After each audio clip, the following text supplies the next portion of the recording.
তোমার ওই গোপনের বিগ্রহকে নিয়ে যেতে চায়। ভক্তমণ্ডলী মায়েরা, এই সংসারে বৈষ্ণব অনেক পাবে, কিন্তু প্রকৃত বৈষ্ণব পাওয়া বড় কঠিন। বৈষ্ণব কাকে বলে? যাহারে দেখিলে মুখে আইসে কৃষ্ণ নাম, জানিবে সেই হলো বৈষ্ণব প্রধান।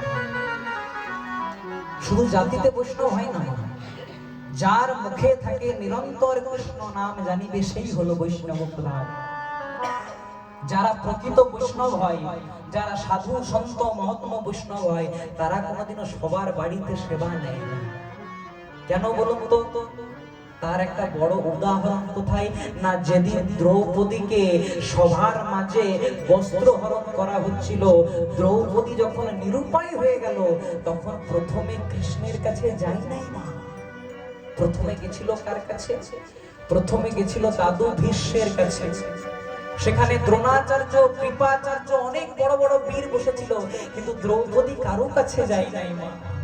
দ্রৌপদী গেছিল দাদু ভীষ্মের কাছে। দাদু, দাদু আমাকে রক্ষা করো দাদু। জানো দাদু, তোমার এক নাতি এই নাত বউটার সম্মানটাকে মিশিয়ে দেওয়ার চেষ্টা করছে। দাদু আমায় রক্ষা করো। তুমি যদি আমায় রক্ষা না করো, তাহলে আমাকে কে রক্ষা করবে? দাদু একবার রক্ষা করো। টস টস করে দ্রৌপদীর চোখ থেকে জল পড়ছিল, টস টস করে দ্রৌপদীর চোখ থেকে জল পড়ছিল, কিন্তু সেদিন ভীষ্ম নীরব হয়ে বসেছিলেন সভার মাঝে। দাদু আমি বড় নিরুপায় গো। আজকে জানো, আজকে